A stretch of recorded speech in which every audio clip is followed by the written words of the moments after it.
Big. Our season's on the clock. Our future's on the clock. Our legacy is on the clock. NFL draft, Detroit Lions, Chicago, Las Vegas, Pittsburgh Steelers. Like, Yeah!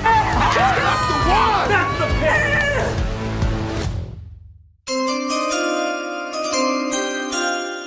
Wide receiver Rome Odunze out of Washington. Okay. I'm still in that luxury field scope, but I'm just bringing light to the wide receivers. He finished with over 92 receptions this season, over 1,600 yards, 13 touchdowns. Was All-American for starters. To me, he's just an elite athlete. He's versatile. He's got the ability to make receptions after the catch. He's greatly improved his route tempo from 2022 to 23. You can kind of see that in these route trees in this video, but you also see that in the statistics and the jump he made. He could have been arguably a first rounder last year, decided to come back, and he went toe-to-toe with the likes of the Marvin Harrisons, Malik Neighbors out of LSU. So he's right there in that top 5 upper echelon of wide receivers.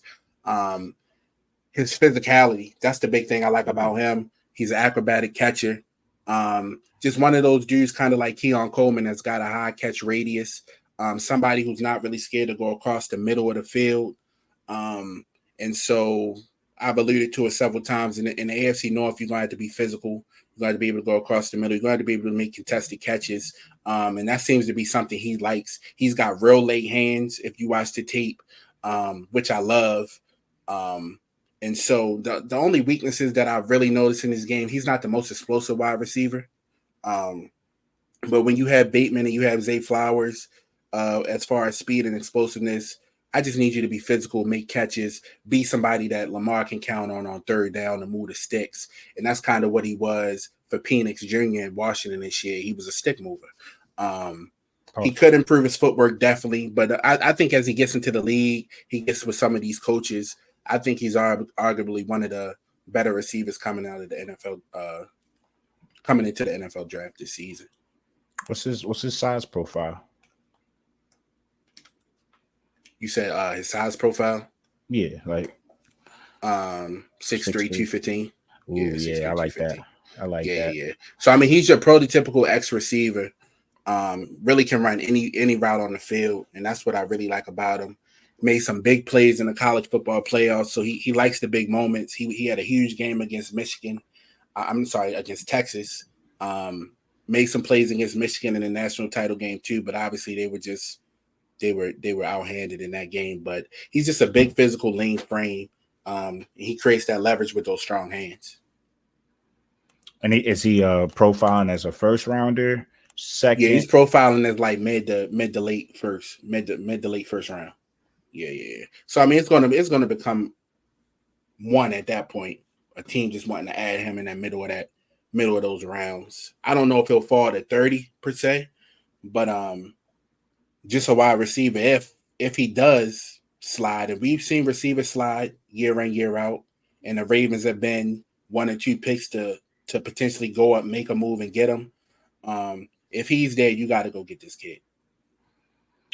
I was reading just now, reports out of Washington had him around a 4.34 40 time. Yeah. Now it's out of Washington, so they might be sprinkling in a little love come, pre-draft time or whatnot. But shit, 4.34, 6'3", 215.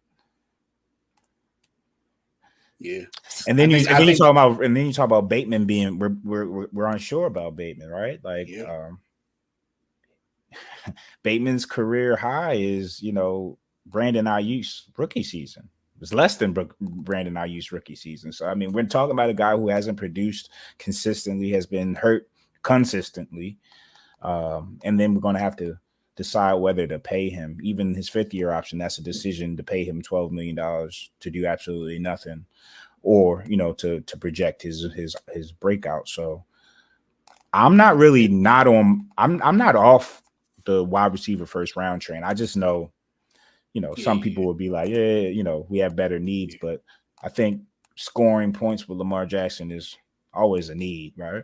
Yeah, that's always an end. And like I say, the jump ball ability, like how many times did we see Lamar throw balls that were kind of 50-50 balls this year and they didn't go our way for whatever reason? We need somebody who can attack that ball at its high point and really make plays. I'm sorry, on the outside. Like I said, you got the speed in the middle of the field. You don't need that. You need that physical receiver in this division that can really go and move these sticks week in, week out. And I think he'd be the prototype for that if he's available. You know, for this season, I wouldn't mind seeing Bateman in the slot and then an X receiver, like, you know, what you're speaking about on the outside with Zay. You know, some people will say, well, what about Isaiah Likely and Mark Andrews? I'm gonna be honest. When is the last time we seen a contending team use two tight ends fluently? You know, we're talking about Tom Brady, Aaron Hernandez, and Gronk. Well, number one, Gronk might be the best tight end ever. If you classify tight ends as somebody who can receive and block, he might be the best ever. And then Aaron Hernandez, he was a straight killer.